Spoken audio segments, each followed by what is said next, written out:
আসসালামু আলাইকুম।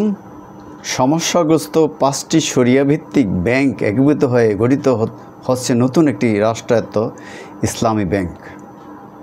এই প্রক্রিয়ায় এসব ব্যাংকের ব্যক্তিগত আমানতকারীরা তাদের জমাকৃত টাকা 6 মাস থেকে সর্বোচ্চ 5 বছরের মধ্যে ফেরত পাবেন।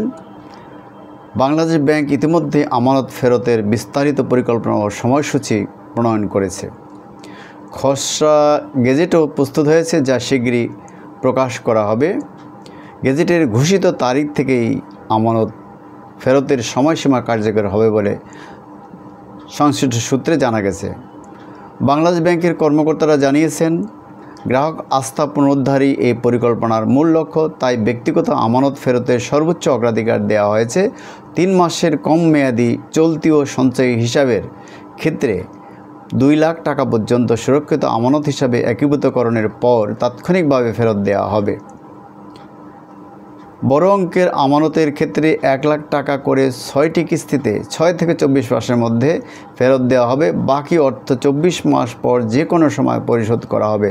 3 মাস বা তার বেশি মেয়াদি আমানতের প্রথম 2 লাখ টাকাও সুরক্ষিত হিসাবে গণ্য হবে এবং তা তাৎক্ষণিকভাবে তোলা যাবে। 3 মাসের আমানত স্বয়ংক্রিয়ভাবে 3 বার নবায়ন হবে। 6 মাসের আমানত 2 বার, 1 বছরের আমানত 2 বার নবায়ন শেষে ফেরতযোগ্য হবে। 2 বছরের আমানত 3 বছরে, 3 বছরের আমানত 4 বছরে এবং 4 বছরের আমানত 5 বছরে রূপান্তরিত হবে। 5 বছর বা তার অধিক মেয়াদি আমানত পূর্ণ মেয়াদের শেষে পরিশোধ করা হবে। তবে 65 বছরের বেশি বয়সী ব্যক্তি এবং ক্যান্সার আক্রান্ত আমানতকারীরা এসব শর্ত থেকে অব্যাহতি পাবেন। আমানতকারীরা তাদের মোট টাকার সর্বোচ্চ 30% পর্যন্ত বিনিয়োগ 30% পর্যন্ত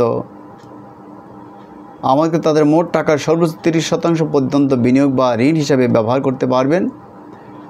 গেজেটে কার্যকর হওয়ার পর থেকে বাজার মূল্য অনুযায়ী লাভ প্রদান করা হবে। সরকারি, আধা সরকারি, স্বায়ত্তশাসিত প্রতিষ্ঠান, ব্যাংক ও আর্থিক প্রতিষ্ঠানের ক্ষেত্রে তাদের নিকট দায়ের বিপরীতে অগ্রাধিকারমূলক শেয়ার ইস্যু করা হবে। এসব শেয়ারে প্রচলিত ব্যাংক লাভের হার প্রযোজ্য হবে। অন্যান্য প্রাতিষ্ঠানিক আমানতকারীরা একই শর্তে শেয়ার পাবেন, তবে অন্তত 5 বছর তা ধরে রাখতে হবে। তারপর এসব শেয়ারে পুনরায় মেয়াদি আমানতে রূপান্তরিত হবে। শিক্ষা প্রতিষ্ঠান, হাসপাতাল এবং কর্মচারীদের প্রভিডেন্ট ফান্ড ও গ্র্যাচুইটি ফান্ড এই ব্যবস্থার বাইরে থাকবে। এদিকে একীভূত নতুন ব্যাংকের জন্য 2টি নাম প্রস্তাব করা হয়েছে। এগুলো হচ্ছে ইউনাইটেড ইসলামী ব্যাংক লিমিটেড ও সম্মিলিত ইসলামী ব্যাংক লিমিটেড। এতে ফার্স্ট সিকিউরিটি ইসলামী ব্যাংক, ইউনিয়ন ব্যাংক, গ্লোবাল ইসলামী ব্যাংক, সোশ্যাল ইসলামী ব্যাংক এবং এক্সিম ব্যাংক এই 5টি প্রতিষ্ঠানের সম্পদ দায় একীভূত হবে। অপরদিকে একীভূত নতুন ব্যাংকে 5 ব্যাংকের কর্মচারীদের চাকরির স্থানান্তরিত হবে।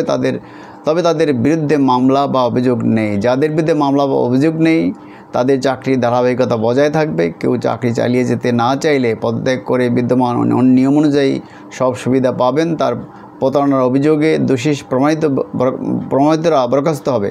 নতুন ব্যাংকের পরিচালনা পর্ষদ মোট 9 জন পরিচালক থাকবেন। এর মধ্যে 5 জন বাংলাদেশ ব্যাংক থেকে এবং 4 জন প্রধান শেয়ারহোল্ডারদের মধ্যে থেকে পরিচালকদের মেয়াদ হবে 1 বছর। প্রাথমিকভাবে সরকারের পক্ষে মালিকানায় থাকবে অর্থ মন্ত্রণালয়ের অর্থ বিভাগ। সরকারের পরিকল্পনা অনুযায়ী 3 বছরের মধ্যে নতুন ব্যাংক একটি কৌশলগত অংশীদার যুক্ত করা হবে এবং 5 বছরের মধ্যে প্রতিষ্ঠানটি সম্পূর্ণ বেসরকারীকরণ করা হবে।